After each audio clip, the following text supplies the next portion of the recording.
coming out.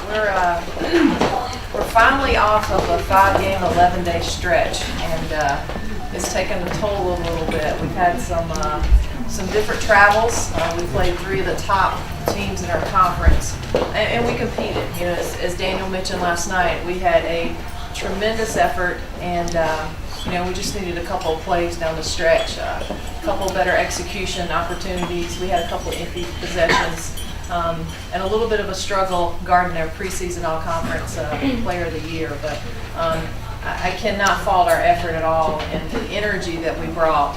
We made some really nice plays. Going into halftime with an 8-point lead, did some really good things. Backing up just a little bit, and I brought some clips today from our Furman game last week. We had a same-day road trip down to Furman, had a triple overtime win there, showed tremendous heart. Again, the fun thing about that game was our offense was as best as it's been. You know, just a great rhythm, got off to a really good start. 4 people in double figures, led by Lindsey Simpson, one of our freshman players, with 25 points. Rena added 23.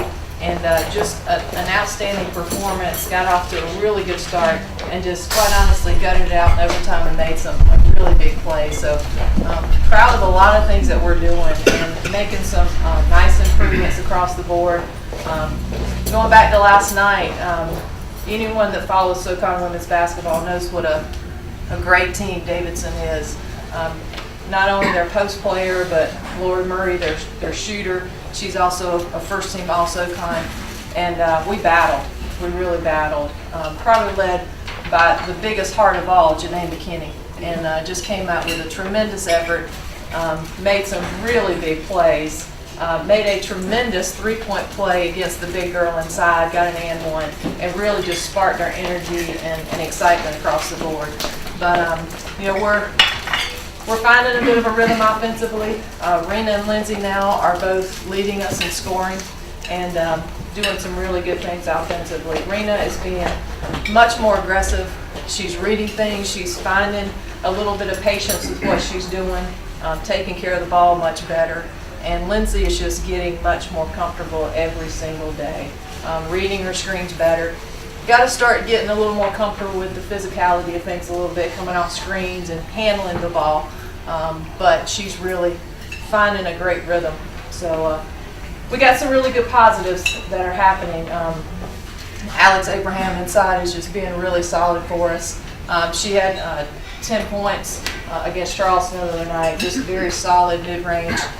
Holds her own in size despite being a little bit undersized at times, but just very gritty and hard-nosed. Sitting on 2 home losses, 3 home losses in a row, that hasn't happened too often in my with any of my teams in my coaching career.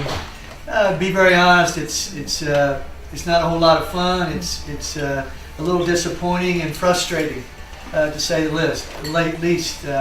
Our locker room after both the Davidson game on Thursday and Georgia Southern on Saturday was pretty somber. Guys took it pretty hard. But you know what? I learned very early in my career, you know, that's part of athletics. The sun did come up on Sunday morning, as it always does. And, you know, you've got to put that frustration aside. You got to go back to work and, you know, correct some things that are causing you problems and get better. And if you don't, shame on you. Those are the lessons that you can learn in athletics that will serve you very well in life if you attack them. So we got good kids. They're going to do that. You look at our outcomes here a little bit. We've shown all year that we can be very competitive. We've been in every single ball game, done well. We've talked all year about we have stretches where teams have, whether first half or second half, have gone on, you know, runs on us to change the complexion of the game, whether it be, you know, usually it's a 10-2, 12-4 type of run somewhere. You saw that in the Davidson game. They came out and really shot the ball well, got off to an early lead, and were able to dictate that game a little bit from that perspective. We got back in it. Never could get the lead, but we did hang in there and got back in it. We really controlled their 2 MVPs of the league, their 2 postmen, Cohen and Brooks were one by the media, one by the coaches, were MVPs of the league a year ago. Both are returning, and we've held them very, very much in check all night.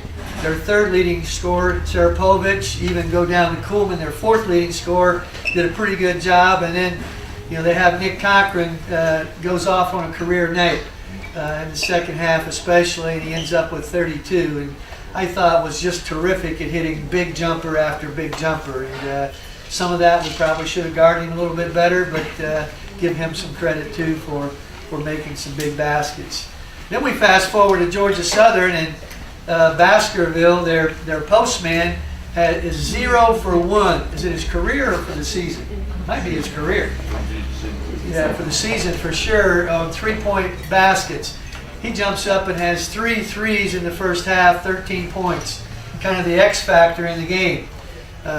We talk about it at half, and he has 1 point the second half, but that was enough to get them off to a good start.